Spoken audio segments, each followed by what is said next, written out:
You're listening to Your Words Unleashed podcast with host Dr. Leslie Wong, helping women scholars master their writing habits and publish a book that matters.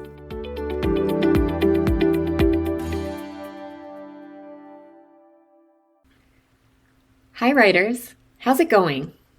Today's episode is inspired by a lively webinar I participated in recently called How Writing Coaches Get Unstuck that helped kick off Academic Writing Month for Sage Publishing. The webinar featured myself, Michelle Boyd, and Cathy. We're all writing coaches and published authors who were also there to celebrate the publication of Michelle's wonderful new book with Sage, which is called Becoming the Writer You Already Are. Michelle runs Inkwell Retreats, which are online and in-person week-long scholarly writing retreats, and Cathy runs various group coaching programs for women and non-binary academic writers. The webinar garnered huge interest from around the world. We were asked to give our best tips about ways to get unstuck when you're working on a long-term project like a book and are feeling frustrated or unmotivated. And I wanted to provide 4 of these tips for you today. Also, if you want to catch a replay of our discussion, you can find a link on the full transcript of this episode at yourwordsunleashed.com/20. But before I get to all of that, I wanted to check in with you. How are you doing during this incredibly busy part of the semester?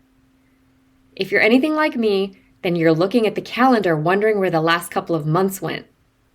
Between going full-time with my coaching business, working on a 3rd book, and taking care of a toddler who's constantly bringing home pesky daycare illnesses, I feel like I've been juggling a lot.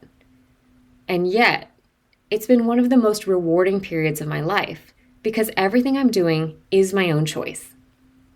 And that's one of the things that was sorely lacking for me in academia. I spent so much time on tasks that just needed to get done for the sake of the department or the university. But they didn't feel like they made a real difference in anyone's life, and therefore they weren't rewarding to me on an emotional level. And when you spend too much of your time doing work that's not aligned with your values and priorities, it quickly turns into frustration, resentment, and burnout. Over time, it can develop into long-term mental and physical issues.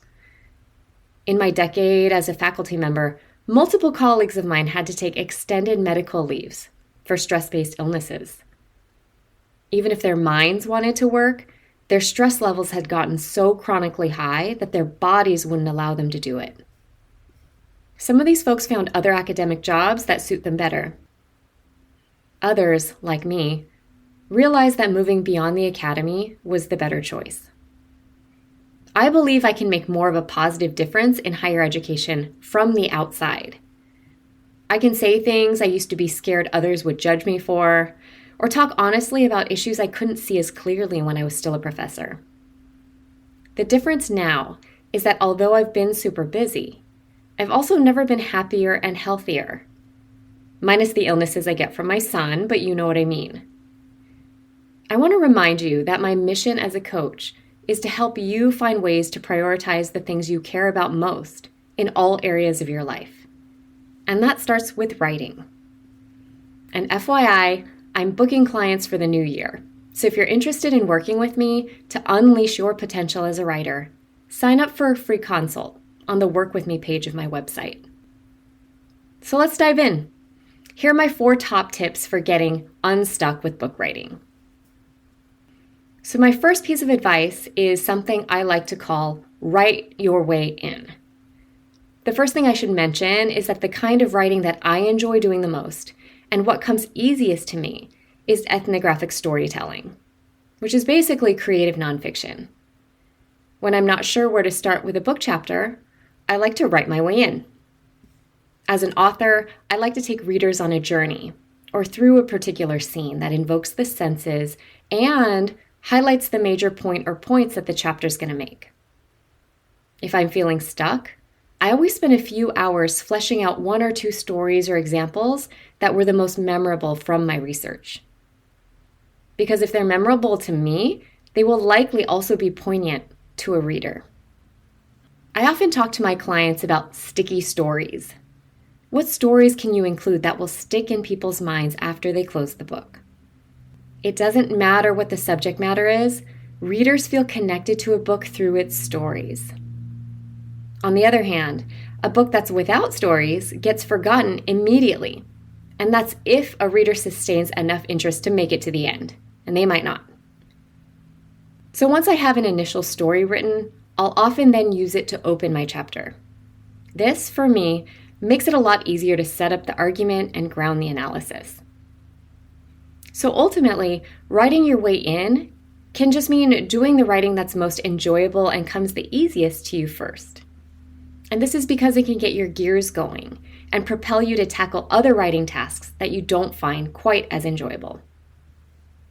So my second piece of advice is more of a strategy for feeling better about your writing, and that is to recognize that things will always take longer than planned. So I read a lot of stuff about time management, and there's something which I'm sure a lot of you have heard of, which is called the planning fallacy, which refers to the human tendency to underestimate how much time it will take to accomplish something. We do this because we often aren't thinking in very clear detail about what the task truly requires, which might actually turn out to be 100 smaller things.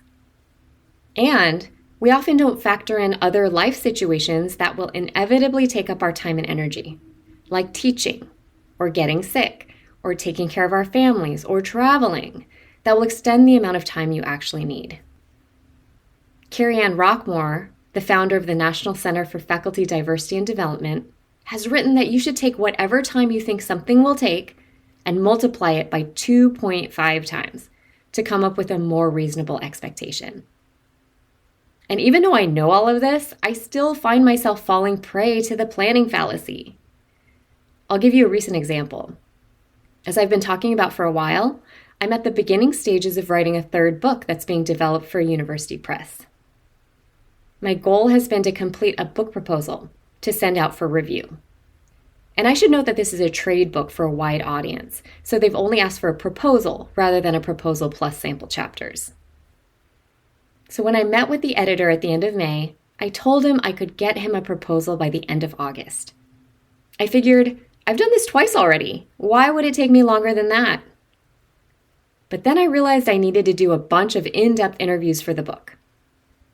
I completed almost 40 interviews over a period of a few months, which took a huge amount of time to set up and actually conduct, not to mention to analyze. In addition, over the summer, I went on an international family vacation for 2.5 weeks, and then I got really sick for 2 weeks. And then there was the work of actually figuring out what the book was about and how to organize the chapters.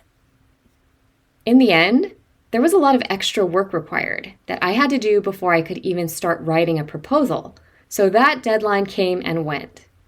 So I set a new deadline for mid-December. And the truth is, I have a lot of other things on my plate that are not book-related, so it will be a really big push because I need to make sure the proposal is rock solid before it goes out. And luckily, this is not a problem with the press. However, if I had been more realistic about my time and broken things down into much smaller tasks and planned around those, then I probably would not have promised to have the proposal done so early. Long story short, always add a lot more time than you think you will need. My third piece of advice is to break writing tasks down into the tiniest pieces possible.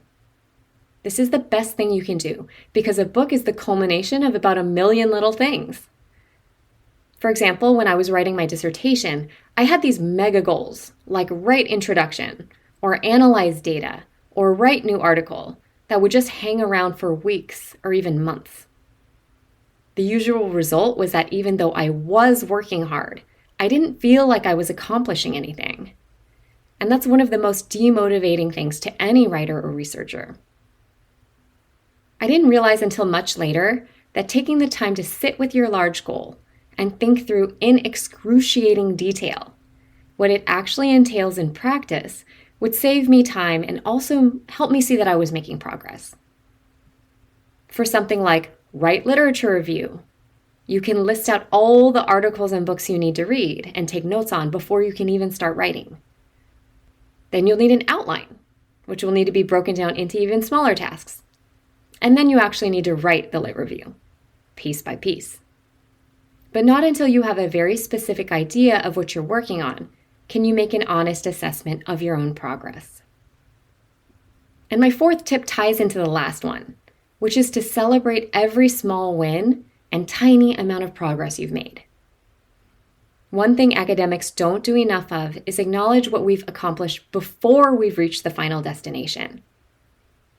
People put off celebrating until they've reached their huge, tangible outcome, whether that's a defended dissertation, a published book, or getting a job or tenure.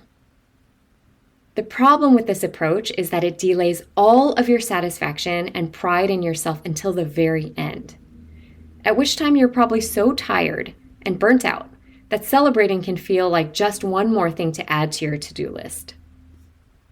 Therefore, to maintain motivation throughout a multi-year project, I encourage people to celebrate and take note of your small successes.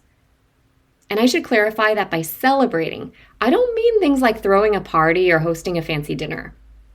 I mostly mean just giving yourself positive acknowledgement for what you're doing. This means creating a daily practice of giving yourself credit for the work you're doing. In this way, you can more accurately see the progress you're making instead of feeling like you're just wasting time or spinning your wheels. So what does this look like? Well, I often advise my clients who feel like they're getting nothing done to actually write down what they did at the end of every work session. It's like keeping a done list instead of a to-do list. For example, they wrote 2 paragraphs of a section of a book chapter. Great! That's something that didn't exist before today. Or maybe they read a few articles and decided that they don't need to include them in their lit review. Awesome! That's also pushed the project forward. So in the end, this practice is about embracing the process and seeing more accurately how tiny steps are what ultimately add up into a big finished product. So today's episode has hopefully given you some concrete ways to get unstuck in your writing. Let me sum up my 4 tips again. Number 1, write your way in. Do the writing that feels easiest and most enjoyable to you to get your gears going. Number 2, recognize that things will always take longer than you think. Take your first estimate and multiply it by 2.5 times to come up with a more realistic amount of time. Number 3, break your bigger writing goals down into tiny chunks and then plan around those. And number 4, celebrate every small win. Keep a done list where you take note of all the things you did and all the decisions you made, however small, that still pushed your project forward. This last point is especially important to remember during the end of semester crunch, when you feel like you're not able to get any of your own work done. Don't forget that every big goal we accomplish is the result of doing a million small things. So good luck making progress on your project, one tiny step at a time.